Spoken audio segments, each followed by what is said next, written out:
الذي بنعمته تتم الصالحات.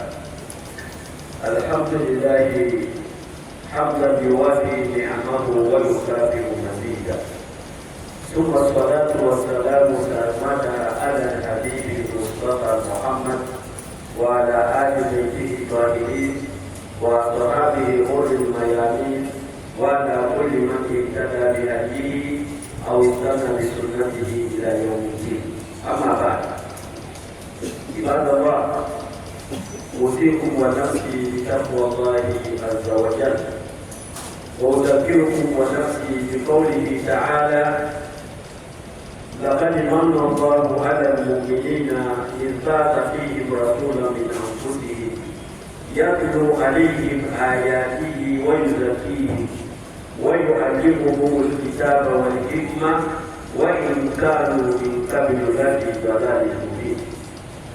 عباد الله، إن السيرة العطرة لنبينا محمد صلى الله عليه وسلم عبارة عن وردة نادرة تفتحت ولم تزل أبدا، بل تزيد مع الأيام نضارة وضرارة، وهو عبارة عن نور من قمة رأسه إلى أخمص قدميه.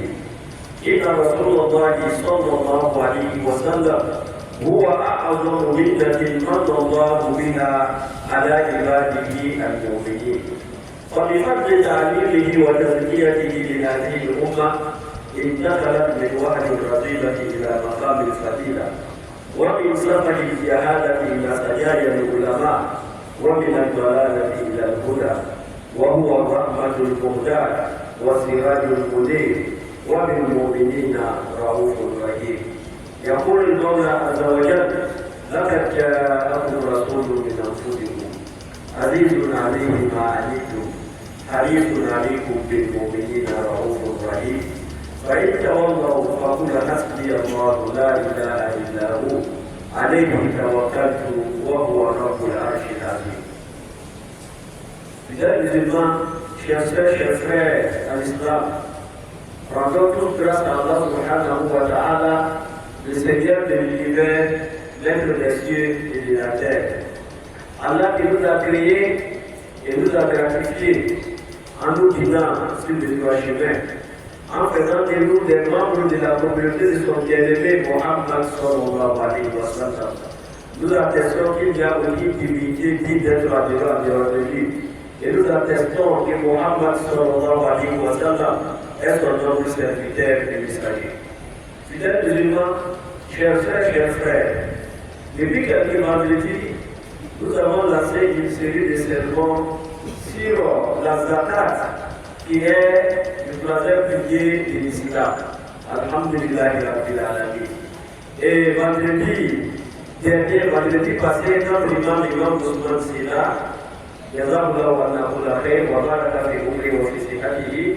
nous a entretenu sur la paix dans notre société. Et il nous a éduqué, il nous a enseigné l'importance de la bonne compréhension, l'importance de la cohésion sociale dans une société. Et alhamdulillah Rabbil Alamin. Aujourd'hui est le premier jour du mois de Rabi al-Awwal, troisième mois de l'année musulmane. Ce mois-ci nous interpelle, car c'est au cours de ce mois, Rabi al-Awwal, qu'Allah subhanahu wa ta'ala a gratifié la communauté musulmane, l'humanité tout entière, en nous donnant son bien-aimé Muhammad sallallahu alayhi wa sallam. La naissance de Muhammad sallallahu alayhi wa sallam fut dans un mois de Rabi al-Awwal. Et alors nous avons l'habitude de commémorer la naissance de Muhammad sallallahu alayhi wa sallam au cours du mois de Rabi al-Awwal. Ainsi, Inch'Allah, nous allons ouvrir une porte par laquelle, une porte de sciences religieuses bien sûr, par laquelle, Inch'Allah, si Allah le veut, nous allons voir la lumière, la douceur, la sagesse, la noblesse, le miséricorde d'Allah subhanahu wa ta'ala.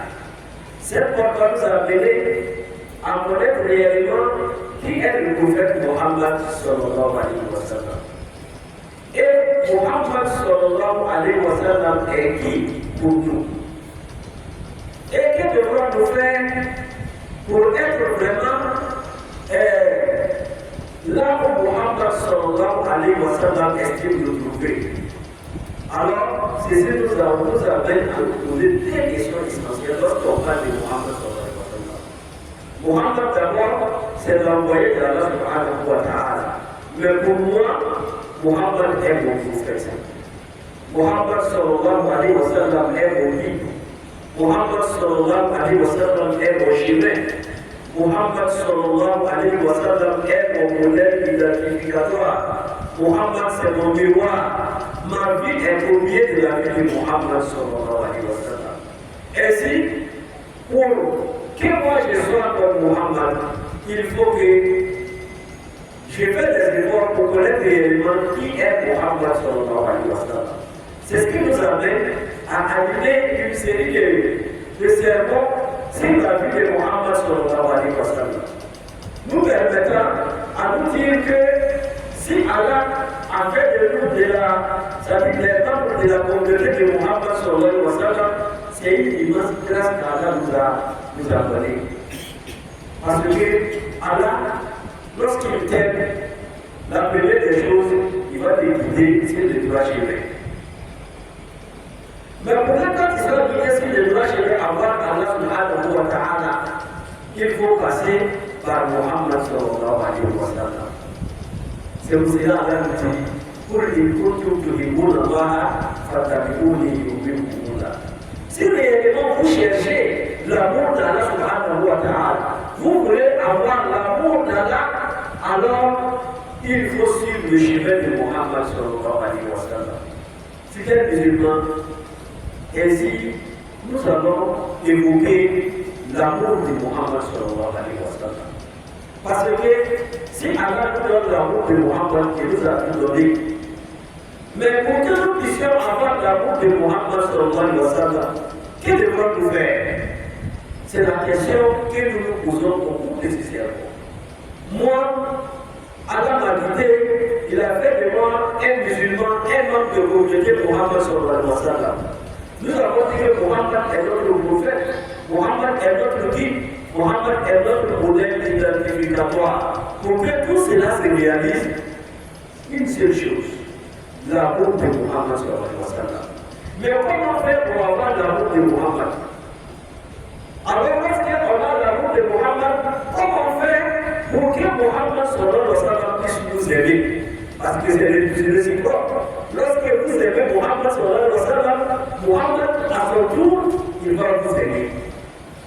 Mais lorsque vous aimez Mohammed et Mohammed ne vous aime pas, alors ceci veut dire que votre amour de Mohammed sallallahu alayhi wa sallam n'est pas la bonne.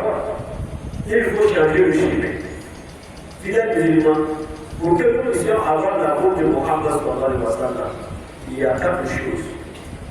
En d'autres termes, on va dire 5 choses qu'il faut réaliser. C'est-à-dire qu'il faut s'approcher à ces 5-là. Si on a pu réaliser ces 5 choses, nous aurons l'amour de Mohammed sallallahu alayhi wa sallam dans notre cœur. Et Mohammed sallallahu alayhi wa sallam va nous aider. Alors lorsque Mohammed nous aime, alhamdulillah, rabbil alamin, notre vie de l'ici-bas est sauvée et notre vie de l'au-delà aussi est sauvée. Alors Mohammed sallallahu alayhi wa sallam, chers frères et chers sœurs, est un atout pour nous. Parce que imiter Mohammed n'est pas facile. C'est ce qui a poussé les compagnons du prophète Mohammed sallallahu alayhi wa sallam à aller poser la question à Aïcha. Nous voulons être comme Mohammed. Nous voulons avoir le comportement de Mohammed sallallahu alayhi wa sallam. Mais dites-nous, quel était le comportement de Mohammed sallallahu alayhi wa sallam? Aïcha va répondre en disant, quand Al-Qur'an. Vous voulez avoir le comportement de Mohammed? Oui. Mais le comportement de Mohammed, c'est le Coran. Qui veut dire, le Coran est écrit dans des livres. Mais si tu veux voir le Coran en vie, le Coran en train de marcher, le Coran en exécution, il faut regarder Mohammed sallallahu alayhi wa sallam. Muhammad n'est d'autre que la pratique des recommandations du Coran. Alors, fidèles musulmans, voici pourquoi nous devrons chercher à connaître Muhammad, à imiter Muhammad sallallahu alayhi wa sallam. Pour que nous puissions avoir l'amour de Muhammad, première condition, il faut croire en la messager de Muhammad sallallahu alayhi wa sallam, en la prophétie de Muhammad sallallahu alayhi wa sallam. Muhammad est le prophète. Alors, c'est quand tu ne crois pas que Muhammad est prophète, alors tu n'es plus la même. Parce que c'est l'un des éléments qui fait de toi un musulman. On doit croire à l'unicité d'Allah subhanahu wa ta'ala et nous devons croire aussi à la prophétie de Muhammad sallallahu alayhi wa sallam. Muhammad c'est le prophète qu'Allah nous a donné. Alors, est-ce que toi au fond de toi, tu as la certitude que Muhammad est le prophète d'Allah subhanahu wa ta'ala? Si tel est le cas, alhamdulillahi rabbil alamin, vous avez franchi le premier étape vers l'amour de Muhammad sallallahu alayhi wa sallam. Car c'est le début. Si nous voulons avoir Allah, il faut que Muhammad sallallahu alayhi wa sallam soit avec nous. Allah nous dit dans le Saint-Coran, فآمنوا بالله ورسوله والنور الذي أنزلنا والله بما تعملون خبير. Allah nous dit, croyez en Allah subhanahu wa ta'ala et croyez à son prophète Muhammad sallallahu alayhi wa sallam. Croyez à la lumière qu'Allah subhanahu wa ta'ala a fait descendre sur Muhammad sallallahu alayhi wa sallam, qui est le Coran. Trois choses. Il faut croire en Allah, il faut croire à la prophétie de Muhammad sallallahu alayhi wa sallam et croire que le Coran que nous lisons est la parole d'Allah subhanahu wa ta'ala. Si c'est musulman, ça c'est le premier étape. C'est ce premier étape-là qui fait de nous un musulman. C'est ce premier étape-là qui nous appelle à venir prier à la mosquée. C'est ce premier étape qui fait de nous un membre de la communauté de Muhammad sallallahu alayhi wa sallam. Lorsque ce premier étape est franchi, nous allons vers la deuxième étape, qui est quoi? Sallallahu alayhi wa sallam, qui est d'obéir à Muhammad sallallahu alayhi wa sallam et de s'éloigner de tous les interdits de Muhammad sallallahu alayhi wa sallam. Je sais que Muhammad est le prophète, ça ne suffit pas. Les enseignements de Muhammad, il faut pratiquer. Muhammad a ordonné des choses, il faut les faire.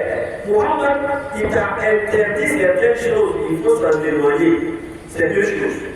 Alors, ce que Muhammad avait demandé de faire, il faut le faire.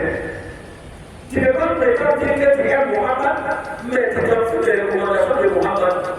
Muhammad te dit de ne pas mentir, mais toi, au cours de la journée, tu ne fais que mentir. Muhammad te demande de ne pas voler, mais toi, l'intelligence qu'Allah t'a donnée là, ça ne fonctionne que dans ce domaine du vol. Lorsque tu veux voler, tu es tellement intelligent, tu voles sans que personne ne sache que tu as volé. Ça, c'est pas le message de Muhammad sallallahu alayhi wa sallam. Muhammad a recommandé de prier, il faut prier. Muhammad a recommandé de gêner, il faut gêner. Muhammad a recommandé de respecter tout le monde. Respecter tes parents, respecter tes enfants, respecter tes voisins. Même ceux qui ne sont pas musulmans, il faut les respecter. Même les animaux, il faut les respecter. La nature, il faut les respecter.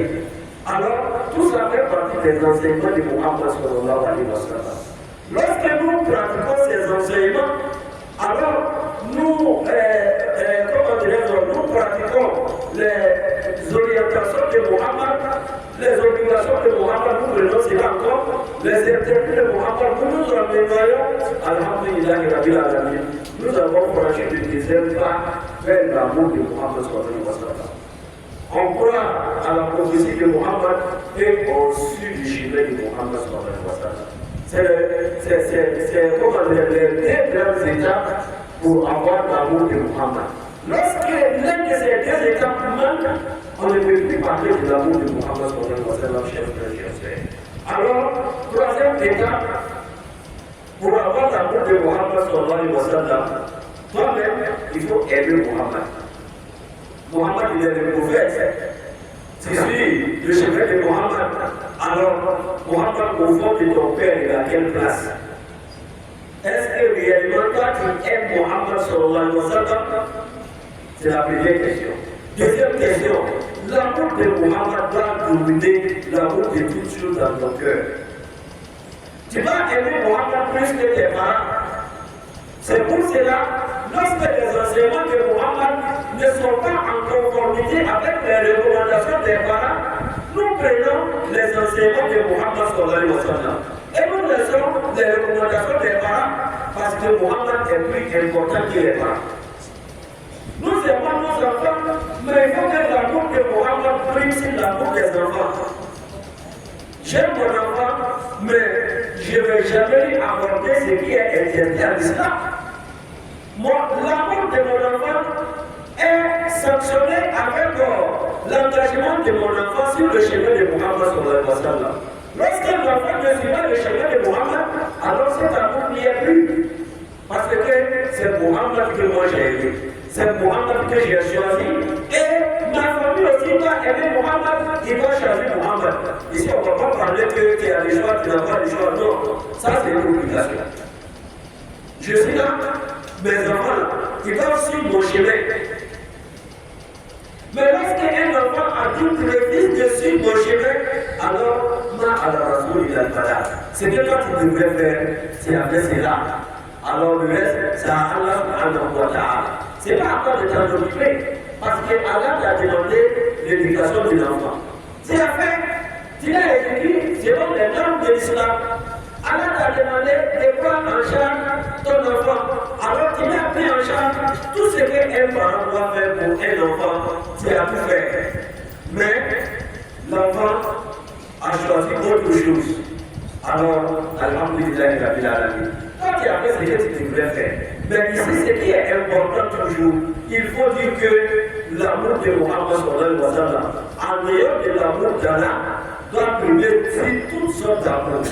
Lorsque nous aimons Muhammad plus que le bien matériel que nous possédons, alors donner ce bien matériel dans le chemin d'Allah subhanahu wa ta'ala devient facile. Mais lorsque nous aimons le bien matériel plus que Muhammad sallallahu alayhi wa sallam, lorsque l'enseignement de Muhammad vient nous interdire quelque chose, on va se dire, c'est pas important. C'est le bien matériel qui est important. Voyez-vous, chers frères, chers frères, c'est pour cela, pour avoir l'amour de Muhammad sallallahu alayhi wa sallam, il faut que toi tu sois sincère dans ton engagement envers Allah. Il faut que tu sois sincère dans ton engagement envers Muhammad sallallahu alayhi wa sallam. Il faut que tu sois sincère dans ton amour avec Muhammad sallallahu alayhi wa sallam. Ça c'est le troisième étape. Une fois qu'on a atteint ces trois étapes, on va dire alhamdulillah rabbil alamin. Quatrième étape arrive. Ça, c'est de mettre Muhammad à sa place, à sa juste place. Muhammad, on l'aime, mais Muhammad n'est pas Allah. Il ne peut jamais donner les attributs d'Allah subhanahu wa ta'ala à Muhammad sallallahu alayhi wa sallam. Si nous voulons demander quelque chose, nous demandons à Allah subhanahu wa ta'ala. Car dans nos prières, tous les rakats, nous disons Iyyaka na'budu wa iyyaka nasta'in. C'est toi seul nous adorons. On n'a pas le droit d'adorer Muhammad sallallahu alayhi wa sallam. C'est toi seul nous implorons le secours. Alors on n'a pas le droit d'implorer le secours à Muhammad sallallahu alayhi wa sallam. On ne peut pas dire Muhammad donne-moi ceci, Muhammad donne-moi cela, Muhammad fais-moi ceci. Non, Muhammad n'a pas ce pouvoir-là. Muhammad, il est comme toi. La différence entre toi et Muhammad est que Allah a choisi Muhammad, il a fait de lui son prophète. Il a fait de lui son bien-aimé. Lorsque les Quraysh, les mécréants sont venus demander des choses à Muhammad sallallahu alayhi wa sallam, il faut faire ceci, il faut faire cela, il faut faire ce miracles. Muhammad les a dit, laisse tomber la vache à la Rasoula. Ça dit, je ne sais qu'un être humain envoyé par Allah subhanahu wa ta'ala, ça s'arrête là. Alors, c'est Allah que nous devons adorer, pas Muhammad sallallahu alayhi wa sallam. C'est Allah que nous devons demander, pas Muhammad sallallahu alayhi wa sallam. Alors, Muhammad, il est le serviteur d'Allah subhanahu wa ta'ala. Il ne faut pas être comme les fidèles des autres religions qui ont changé le message, le contenu du message de leur messager. Et par fini, ils ont fait de leur messager un Allah. Ils lui ont donné les attributs de Dieu, jusqu'à par fini, ils ont appelé Dieu. Ça, c'est interdit en islam. Muhammad sallallahu alayhi wa sallam dit, ça dit, c'est lui le fait faire. après lui, après qu'il est parti rejoindre Allah subhanahu wa ta'ala, on le venait, on veut de lui un Allah. Fidèles musulmans, nous aimons Mohammed. Nous devons manifester notre amour à Mohammed sallallahu alayhi wa sallam, mais cela a des limites qu'il ne faut pas franchir. Ouais, on parle beaucoup de l'amour de Mohammed, on parle des mots. Quand on dit Mawlud, c'est quoi? Nous allons manifester notre amour à Mohammed sallallahu alayhi wa sallam, mais le contenu de Mawlud chez certaines personnes n'a rien à voir avec Mohammed sallallahu alayhi wa sallam. Lorsqu'on va pour Mawlud, qu'est-ce qu'on va faire? On va organiser des soirées ensemble. On va organiser la désobéissance à Allah subhanahu wa ta'ala en disant qu'on est venu célébrer Mawlud de Nabi sallallahu alayhi wa sallam. Fidèles musulmans, ça c'est pas le Mawlud. Le Mawlud dans sa réalité est de nous illustrer biographie de Mohammed sallallahu alayhi wa sallam, prêcher l'assainissement de Mohammed sallallahu alayhi wa sallam, c'est-à-dire c'est donner des conseils mutuels comment faire pour être un bon musulman sur le chemin de Mohammed sallallahu alayhi wa sallam. Voici le sens de Mawlud, ça s'arrête là. Mais aller faire autre chose qui n'est pas ça, alors fidèles musulmans, ça c'est pas le Mawlud. Ça, c'est toi-même ta fête qui est organisée. Si tu veux vraiment, comment dirais-je, te donner de la joie, il y a plusieurs manières de le faire, mais il ne faut pas le faire avec le nom de Mohammed sallallahu alayhi wa sallam. Nous, les imams, même souvent, nous-mêmes, on est plus dans ce domaine-là. Ouais, on parle de Mawlud de Mohammed. La naissance de Mohammed, c'est quand, même s'il y a une divergence entre les éléments, mais la plupart, la majorité, on dit que la naissance de Mohammed c'était la nuit du jour de ce mois d'avril Awal. Alors ça, on va commémorer. C'est vrai qu'on va commémorer la naissance de Mohammed la nuit du 12. Mais certains vont dire que ce n'est pas la naissance qui est importante, c'est le baptême qui est important. Et ils vont attendre 7e jour après la naissance. Ils vont dire que c'est le baptême, c'est en ce moment que nous devrons nous manifester. Et ils vont manifester leur Mawlud le 7e jour de la naissance. Voyez-vous? Mais pour certains, ils vont venir te dire tous les jours les Mawlud. Comme on le voit à Biguel ici. Lui-même, il va aller faire Mawlud au village. À son retour maintenant, et je vais organiser mon Mawlud. Toi, tu as quel mot? On parle des Mawlud, les prophètes, ils disent que tu vas organiser ton Mawlud. Si tu vas organiser des prêches, tu vas organiser des prêches, mais pas laisser le nom de Mohammed sallallahu alayhi wa sallam qui n'a rien à voir avec. Aujourd'hui, on ne sait même plus qu'est-ce qu'est le Mawlud. C'est célébré dans tous les temps. Mais lorsque le Ramadan arrive, il ne parle plus de Mawlud. Mais pourquoi? Tous les temps, il temps de Mawlud, non. Alors, fidèles musulmans, c'est vrai, nous aimons Mohammed sallallahu alayhi wa sallam.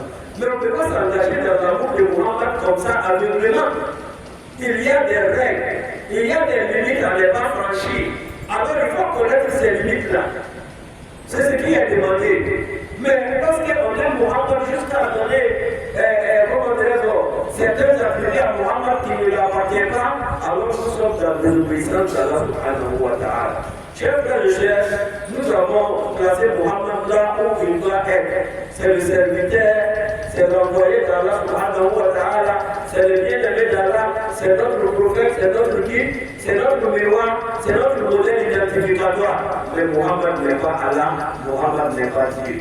Alors, en dernière étape, pour avoir l'amour de Mohammed sallallahu alayhi wa sallam, il faut faire beaucoup de salat sur Mohammed sallallahu alayhi wa sallam. Car la personne qui fait beaucoup de salat sur Mohammed est plus proche de Mohammed que celui qui ne fait pas salat. Moi, je voudrais que le jour de la résurrection, je sois à côté de Mohammed sallallahu alayhi wa sallam. Je bénéficie de l'intercession de Mohammed sallallahu alayhi wa sallam. Que je sois au paradis à côté de Mohammed sallallahu alayhi wa sallam, il faut faire beaucoup de salat à la terre. La salat, qui le fait premièrement? Allah même a dit que lui, Allah, il fait salat sur le prophète. Les gens aussi font salat sur le prophète. Alors, pas être humain. On te demande de faire salat. Il y a un des dînes à Amadou, sallu alayhi wa sallimu taslima.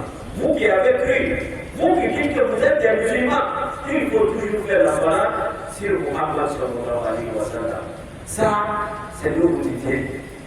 Chaque jour qu'Allah te donne, trouve un temps, trouve 10 minutes, trouve 20 minutes, trouve 1 heure de temps, trouve 30 minutes. ces temps-là, il faut consacrer à la salat à Muhammad sallallahu alayhi wa sallam. Ainsi, nous allons avoir l'amour de Muhammad sallallahu alayhi wa sallam. Celui qui fait salat une fois sur Muhammad, Allah subhanahu wa ta'ala va faire salat sur lui 10 fois. Celui qui fait salat sur Muhammad 10 fois, Allah va faire salat sur lui 100 fois.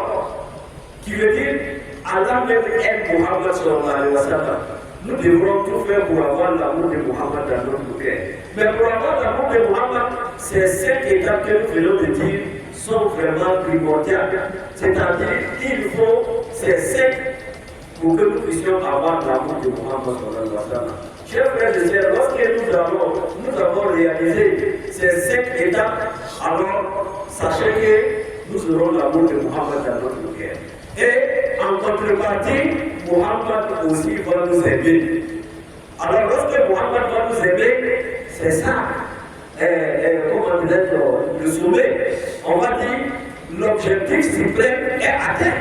Parce que Muhammad ne va pas aimer quelqu'un qui Allah ne l'aime pas.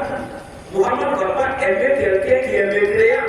Muhammad ne va pas aimer quelqu'un qui est dans le débauche. Si Muhammad aime quelqu'un, c'est que cette personne-là respecte les normes de l'islam. Cette personne est engagée dans la voie de Muhammad sallallahu alayhi wa sallam. Allah subhanahu wa ta'ala nous donne de tous l'amour de Muhammad sallallahu alayhi wa sallam. Parce que nous aussi, nous bénéficions de notre amour envers Muhammad sallallahu alayhi wa sallam. Chers musulmans, chers frères, le Cheikh Aïma, Cheikh Ousmane Diakité, qui est le guide suprême de la communauté musulmane en Côte d'Ivoire, mais l'imam principal de cette communauté, nous a chargé aujourd'hui de venir dire merci à nos fidèles. Car nous avons lancé un appel ici. Nous avons appelé nos fidèles à envoyer les enfants à la formation dans la mosquée ici. Et alhamdulillah, les fidèles ont répondu favorablement. Cette année a été une année de record. Nous avons inscrit à peu près 200 enfants dans la formation au sein de notre mosquée, qu'on n'a jamais eu auparavant. Alors, alhamdulillah, les enfants aussi, ils ont appris quelque chose. Le jour de la cérémonie, c'est que j'étais président, j'étais témoin. Alors, le chef, je vous dis merci. Alors, il me semble de dire merci à Mouali et son équipe, les formateurs, qui ont vraiment bien travaillé. Nous avons vu les enfants en train de lire la Sourate Fatiha. Nous avons vu les enfants en train de lire la Sourate Ikhlas, la Sourate Qul Huwallahu, Qul A'udhu Birabbil Nas, qui n'est pas du tout facile d'ailleurs. Lorsqu'on demande aux parents même de dire Qul A'udhu Birabbil Nas, Qul A'udhu Birabbil Nas, alors il faut s'attendre qu'on va voir beaucoup de miracles. Mais alhamdulillah, les enfants, ils ont su utiliser ces sourates. Nous avons entendu les enfants lire la Sourate Ibrahimiyya, lire At-Tashabbuh, lire Dua Rabbana Atina fid dunya hasana. On était tous émerveillés, on était tous contents. Parce que Dieu que cela continue dans notre communauté, Inch'Allah. Le chef de charge de dire aux fidèles que la formation des enfants, ce n'est pas seulement pendant les vacances. Il y a les jours où les enfants ne vont pas à l'école, les samedis dans la matinée, de 9h à 11h, si je ne me trompe pas, ça dit la formation continue. Pour ne pas que les enfants oublient ce qu'ils ont appris. Parce que s'ils doivent aller à la maison, rester à la maison jusqu'à l'année prochaine, fort probablement qu'ils vont oublier ce qu'ils ont appris. Alors pour ne pas que cela arrive, il faut engager un moyen pour venir réviser avec les enfants ou les envoyer en formation les samedis, Inch'Allah. Allah subhanahu wa ta'ala fortifie notre foi, qu'il nous accorde le bonheur éternel. أقول قولي هذا وأستغفر الله العظيم الجليل لي ولكم ولسائر المسلمين من كل ذنب فاستغفروه